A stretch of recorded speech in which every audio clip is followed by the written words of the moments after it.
بسم اللہ الرحمن الرحیم۔ السلام علیکم ورحمۃ اللہ۔ حجت العالمین اور تاریخ ابن عساکر میں ہے کہ حضور صلی اللہ تعالیٰ علیہ وسلم سے 1000 سال پیشتر یمن کا بادشاہ طوبہ اول حمیری تھا۔ ایک مرتبہ وہ اپنی سلطنت کے دورے کو نکلا۔ 12,000 عالم اور حکیم اور 1,32,000 سوار اور 1,13,000 پیادے اپنے ہمراہ لیے، اور اس شان سے نکلا کہ جہاں بھی پہنچتا اس کی شان و شوکت شاہی دیکھ کر مخلوق خدا چاروں طرف سے نظارہ کرنے کو جمع ہو جاتی تھی۔ یہ بادشاہ جب دورہ کرتا ہوا مکہ معظمہ پہنچا تو اہل مکہ سے کوئی بھی اسے دیکھنے نہ آیا۔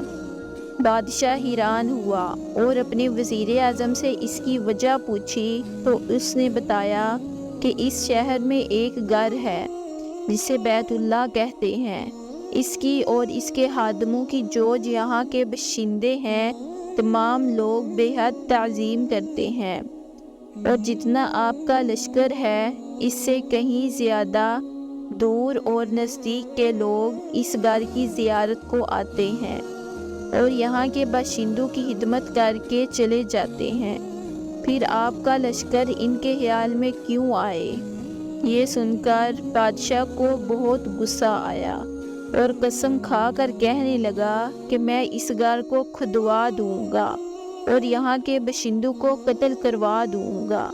یہ کہنا تھا کہ بادشاہ کے ناک، منہ اور آنکھوں سے خون بہنا شروع ہو گیا اور ایسا بدبودار مادہ بہنے لگا کہ اس کے پاس بیٹھنے کی بھی کسی کو طاقت نہ رہی۔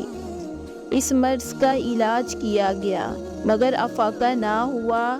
شام کے وقت بادشاہ کے ہمراہ ہی علماء میں سے ایک عالم ربانی تشریف لائے اور نبض دیکھ کر فرمایا مرض آسمانی ہے اور علاج زمین کا ہو رہا ہے۔ اے بادشاہ، آپ نے اگر کوئی بری نیت کی ہے تو فوراً اس سے توبہ کیجیے۔ بادشاہ نے دل ہی دل میں بیت اللہ شریف اور حدام کعبہ کے متعلق اپنے ارادے سے توبہ کی۔ توبہ کرتے ہی اس کا وہ خون اور مادہ بہنا بند ہو گیا۔ پھر صحت کی خوشی میں اس نے بیت اللہ شریف کو ریشمی غلاف چڑھایا اور شہر کے ہر باشندے کو 7 اشرفی اور 7 ریشمی جوڑے نذر کیے۔ پھر یہاں سے چل کر جب مدینہ منورہ پہنچا تو ہمراہی علماء نے جو قطب سماویہ کے عالم تھے وہاں کی مٹی کو سونگھا اور کنکریوں کو دیکھا، اور نبی آخر الزماں کی ہجرت گاہ کی جو علامتیں انہوں نے پڑھی تھیں ان کے مطابق اس سرزمین کو پایا، تو باہم عہد کر لیا کہ ہم یہاں ہی مر جائیں گے مگر اس سرزمین کو نہ چھوڑیں گے۔ اگر ہماری قسمت میں ہوا تو کبھی نہ کبھی جب نبی آخر الزماں صلی اللہ تعالیٰ علیہ وسلم یہاں تشریف لائیں گے ہمیں بھی زیارت کا شرف حاصل ہو جائے گا، ورنہ ہماری قبروں پر تو ضرور ہی کبھی نہ کبھی ان کی جوتیوں کی مقدس خاک اڑ کر پڑ جائے گی جو ہماری نجات کے لیے کافی ہے۔ یہ سن کر بادشاہ نے ان عالموں کے واسطے 400 مکان بنوائے اور اس بڑے عالم ربانی کے مکان کے پاس حضور صلی اللہ تعالیٰ علیہ وسلم کی خاطر ایک 2 منزلہ عمدہ مکان تیار کروایا اور وصیت کر دی کہ جب آپ تشریف لائیں تو یہ مکان آپ کی آرام گاہ ہوگی، اور ان 400 علماء کی کافی مالی امداد بھی کی اور کہا تم ہمیشہ یہی رہو، اور پھر اس بڑے عالم ربانی کو ایک خط لکھ دیا اور کہا کہ میرا یہ خط اس نبی آخر الزماں صلی اللہ تعالیٰ علیہ وسلم کی خدمت اقدس میں پیش کر دینا، اور اگر زندگی بھر تمہیں حضور صلی اللہ تعالیٰ علیہ وسلم کی زیارت کا موقع نہ ملے تو اپنی اولاد کو وصیت کر دینا کہ نسل در نسل میرا یہ خط محفوظ رکھیں حتیٰ کہ حضرت محمد صلی اللہ تعالیٰ علیہ وسلم کی خدمت میں پیش کیا جائے۔ یہ کہہ کر بادشاہ وہاں سے چل دیا۔ وہ خط نبی کریم صلی اللہ تعالیٰ علیہ وسلم کی خدمت میں 1000 سال بعد پیش ہوا۔ کیسے ہوا اور خط میں کیا لکھا تھا سنیے اور عظمت مصطفیٰ صلی اللہ تعالیٰ علیہ وسلم کا اعتراف فرمائیے۔ خط کا مضمون یہ تھا: کم ترین مخلوق طبع اول حمیری کی طرف سے شفیع سید المرسلین محمد رسول اللہ صلی اللہ تعالیٰ علیہ وسلم، اما بعد، اے اللہ کے حبیب، میں آپ پر ایمان لاتا ہوں اور جو کتاب آپ پر نازل ہوگی اس پر بھی ایمان لاتا ہوں، اور میں آپ کے دین پر ہوں۔ بس اگر مجھے آپ کی زیارت کا موقع مل گیا تو بہت اچھا، اور اگر میں آپ کی زیارت نہ کر سکا تو میری شفاعت فرمانا، اور قیامت کے روز مجھے فراموش نہ کرنا۔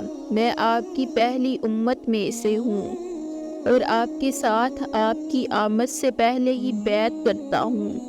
میں گواہی دیتا ہوں کہ اللہ ایک ہے اور آپ اس کے سچے رسول ہیں۔ شاہ یمن کا یہ خط نسل در نسل ان 400 علماء کے اندر حرص جان کی حیثیت سے محفوظ چلا آیا، یہاں تک کہ 1000 سال کا عرصہ گزر گیا۔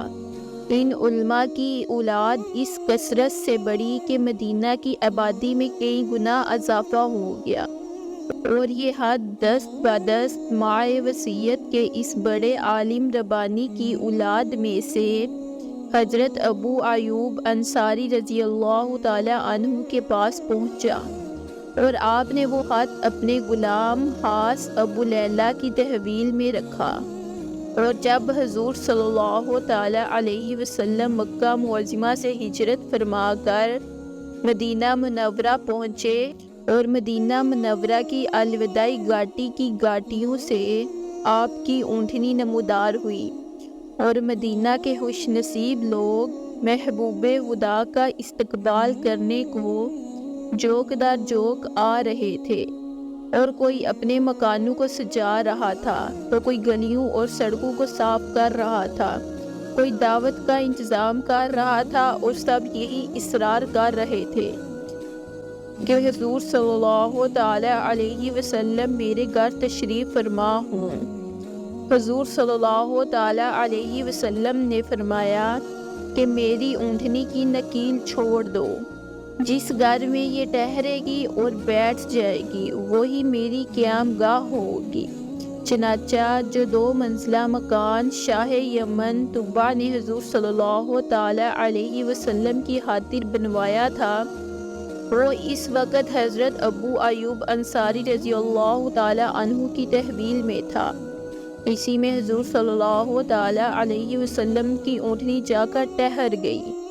لوگوں نے ابو لیلہ کو بھیجا کہ جاؤ حضور صلی اللہ تعالیٰ علیہ وسلم کو شاہ یمن طبع کا خط دے آؤ۔